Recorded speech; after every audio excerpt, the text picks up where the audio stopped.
오늘 우리에게 새날을 주신 하나님을 찬양하겠습니다. 찬송가 406장 찬양합니다.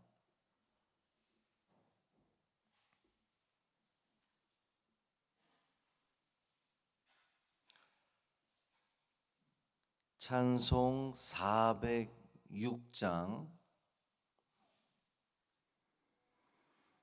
고난 내 영혼 편히 쉴 곳과 찬양함으로 새벽 기도회를 시작하겠습니다.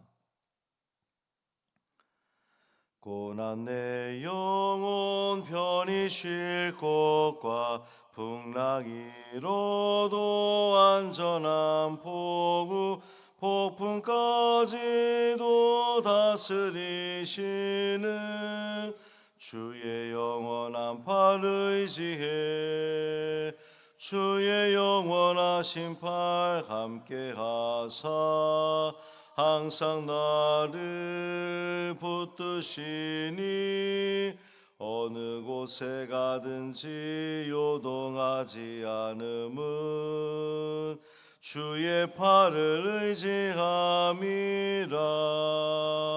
세상 친구들 나를 버려도 예수 늘 함께 동행함으로 주의 은혜가 충만하리니 주의 영원한 팔 의지해 주의 영원하신 팔 함께 하사 항상 나를 붙드시니 어느 곳에 가든지 요동하지 않음은 주의 팔을 의지함이라.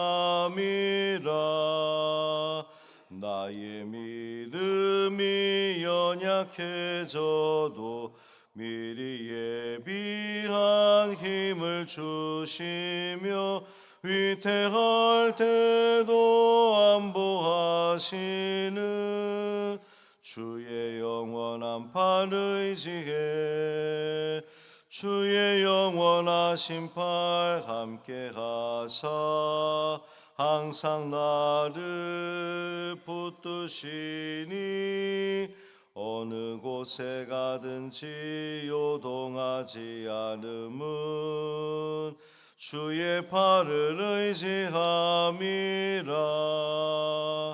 능치 못한 것 주께 없으니 나의 일생을 주께 맡기며 나의 모든 짐 대신 지시는 주의 영원한 팔 의지해 주의 영원하신 팔 함께 하사 항상 나를 붙드시니 어느 곳에 가든지 요동하지 않음은 주의 팔을 의지함이라.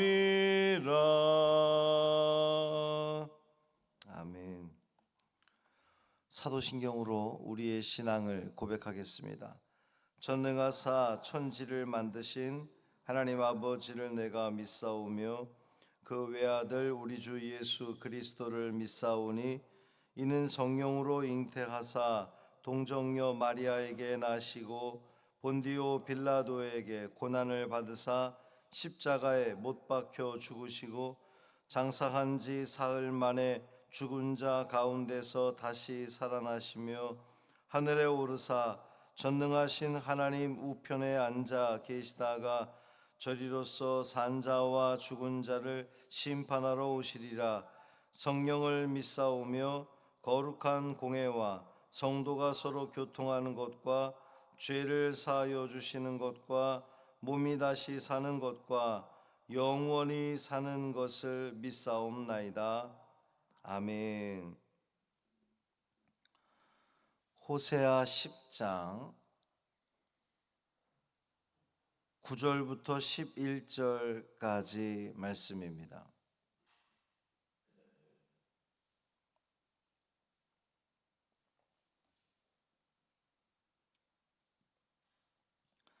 호세아 10장 9절부터 11절까지 말씀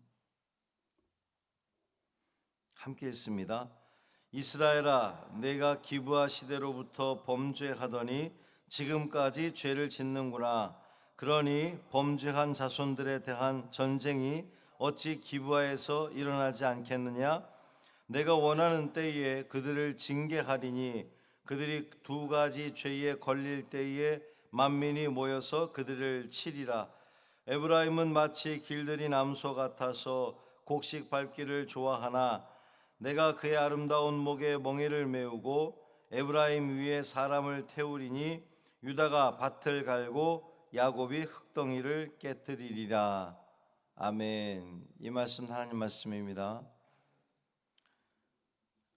하나님의 시간, 카이로스라고 하죠.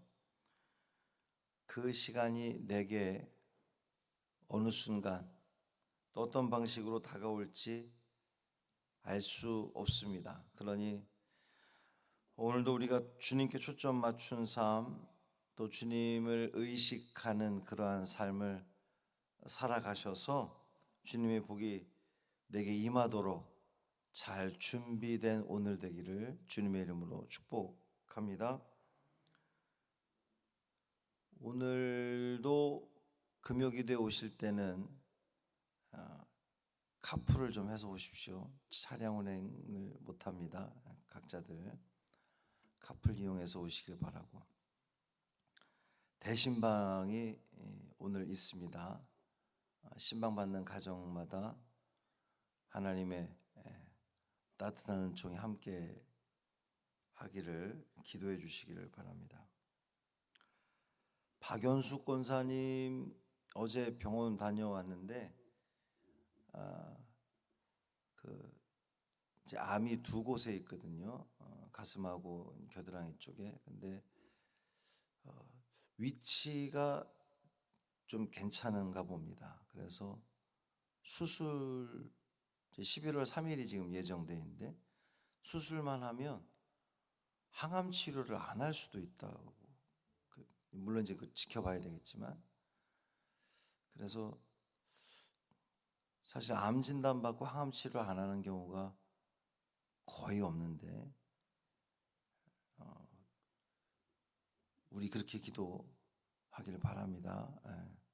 절개만 하고 항암 치료하지 않을 수 있도록. 또 병원에서 이야기를 그럴 수도 있다 그러니까 그것을 위해서 우리 기도해 주시기를 바랍니다.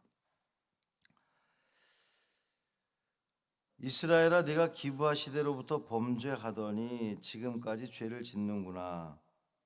이제 9장에서 또 기브아 사건이 언급되고 있습니다. 기브아는 사사기 19장에 나오는 비극적인 사건의 무대죠. 레위인, 어느 그 레위인의 첩이 기브아에서 죽임을 당했어요. 사람들로부터 집단 성폭행을 당하고 죽임까지 당했는데 그것으로 인해서 베냐민 지파와 다른 이스라엘 그 지파 간의 내전이죠. 전쟁이 일어납니다. 호세아는 지금도 여전히 그 기브아의 죄악을 되풀이하고 있다, 이렇게 지적하는 겁니다. 죄라고 하는 것이 회개하지 않으면 반복적으로 짓게 되는 것이 죄입니다. 해결되지 않은 죄의 뿌리는 계속해서 또 다른 죄악을 낳게 되어 있거든요. 그렇기 때문에 우리는 예수 그리스도를 믿고 새 사람이 되었다고 고백을 하는데 그 옛사람 때의 행동들, 습관들, 죄악들을 그걸 제대로 잘라내지 않고는 우린 또 똑같은 죄를 반복할 수밖에 없다는 거예요. 우리가 대표 기도하시는 분들이 거의 열에 9은 똑같이 하는 이야기가 우리는 죄인입니다. 우리는 지난 한 주간 살면서 죄 가운데 살았습니다. 그 앵무새처럼 반복되어지는 표현인데 그것이 진심으로 하나님께 내가 죄인입니다, 내가 죄 가운데 거했습니다라고 하는 고백이 진짜 고백이 되기 위해서는 똑같은 죄를 반복하는 것이 아니라 좀 덜 짓고 살아야 될 거 아니겠어요? 좀 나은 삶. 이제 그게 성화의 삶일 텐데. 10절 보면 내가 원하는 때에 그들을 징계하리니 그들이 두 가지 죄에 걸릴 때에 만민이 모여서 그들을 치리라 그랬습니다. 하나님께서 징계의 때, 내가 원하는 때, 징계의 때를 하나님이 정하신다는 그러한 말씀입니다. 죄가 아무리 숨기려고 해도 하나님 앞에서는 드러나게 되어 있습니다.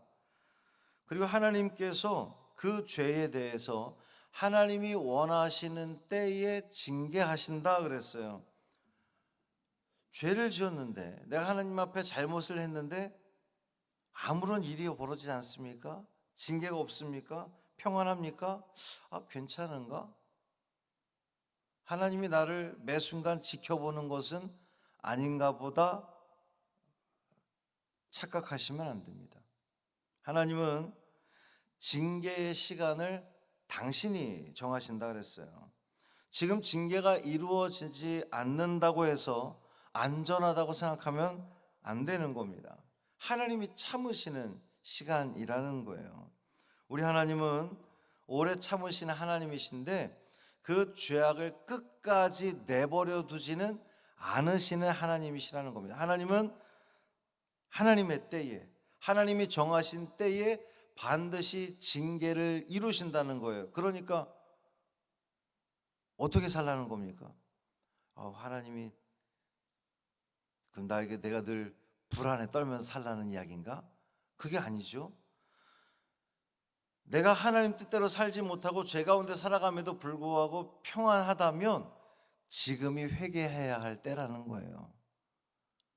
하나님의 징계가 오기 전, 하나님이 지금 참아주시는 기간이니 불안에 떨라는 그런 말씀이 아니라 지금 회개하고 더 하나님 앞으로 하나님 합당한, 하나님 보시기 합당한 삶을 살아가라는 그러한 말씀입니다.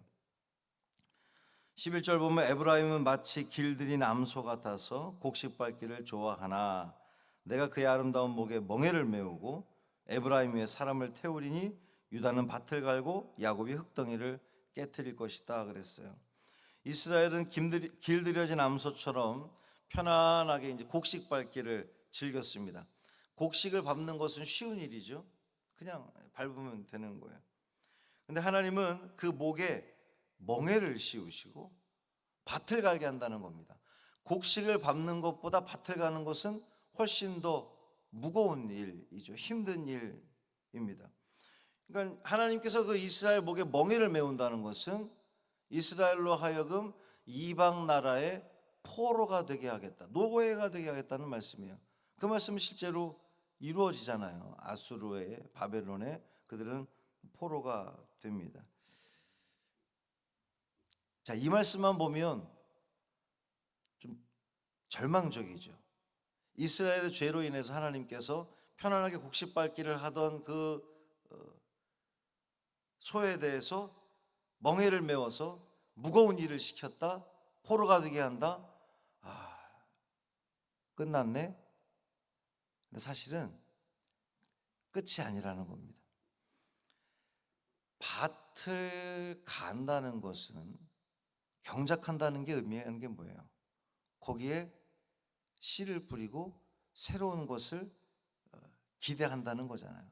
밭을 간다. 하나님께서 이스라엘에게 멍에를 메우시긴 했는데, 포로가 되게 하셨는데 그걸로 끝이 아니라 새로운 소망을 그들에게 품게 하시는 겁니다. 밭을 갈아라. 이전에 더러웠던 것들 갈아엎어서 새로운 씨를, 새로운 믿음의 씨를, 새로운 신앙의 씨를 뿌림으로 말미암아 거기 새로운 열매를 기대하는 하나님의 마음을 우리가 읽을 수 있는 겁니다. 사랑하는 형제 자매 여러분, 우리의 죄를 하나님 앞에 진심으로 회개해야 합니다.